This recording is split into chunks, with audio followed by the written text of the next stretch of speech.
আপনারা দেখছেন ২১শে টেলিভিশন। সারা দেশে বইছে মৃদু থেকে মাঝারি শৈত্যপ্রবাহ, সেই সাথে নদী অববাহিকায় রয়েছে মাঝারি থেকে ঘন কুয়াশা। আবহাওয়া অফিস বলছে শৈত্যপ্রবাহ আরও ৫ থেকে ৭ দিন অব্যাহত থাকতে পারে। এদিকে গত ২৪ ঘন্টায় সর্বনিম্ন তাপমাত্রা রেকর্ড করা হয়েছে পঞ্চগড়ের তেঁতুলিয়া ও কুড়িগ্রামের রাজারহাটে ৭ ডিগ্রি সেলসিয়াস। সহকর্মীদের সহায়তায় মফিউর রহমানের রিপোর্ট। হিমালয়ের হিম হাওয়া আর ঘন কুয়াশায় ঢেকে আছে উত্তরের জেলাগুলো। বিভিন্ন জেলায় বেড়েছে শীতের তীব্রতা, চলছে মৃদু থেকে মাঝারি শৈত্যপ্রবাহ। সর্বনিম্ন তাপমাত্রা রেকর্ড হয়েছে পঞ্চগড়ের তেঁতুলিয়া ও কুড়িগ্রামের রাজারহাটে। ঘন কুয়াশার সাথে হিমেল হাওয়ায় বেড়েছে শীতের কামড়। প্রতিদিন কমছে তাপমাত্রা, কনকনে শীতে দুর্ভোগে নিম্ন আয়ের মানুষ। আবহাওয়া অফিস বলছে তাপমাত্রা কমার প্রবণতা থাকবে আরও কয়েকদিন।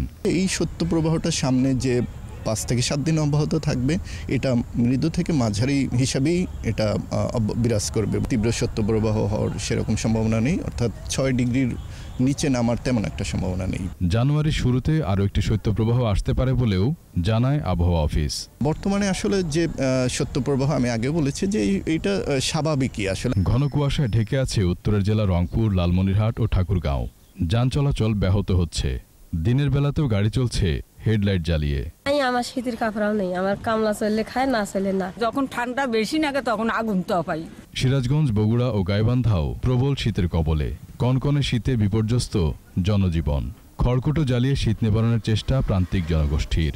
হাসপাতালে বেড়েছে শীতজনিত রোগীর সংখ্যা। সপ্তাহ থেকে সর্দি কাশি আমার বাচ্চাটার ভর্তি করা আছে, এখন বাচ্চাটা অনেকটা সুস্থ হয়ে আছে। মা বাবারা তারা দেখবে বাচ্চাদের একটু বাইরে একটু কম বের হবে, বাচ্চারা খুব প্রয়োজন ছাড়া বাচ্চাদেরকে বাইরে বের করবে না। তীব্র শীতে দেশের বিভিন্ন স্থানে ক্ষতি হচ্ছে ফসলের।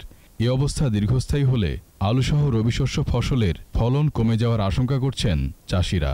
কুয়াশা টুয়াশা হলে, গরম হলে আলুর হবে না, তখন রোগ বালাই আসবে।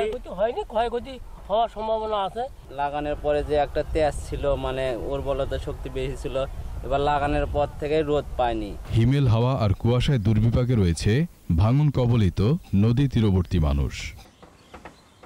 মফিউর রহমান, ২১শে টেলিভিশন, ঢাকা।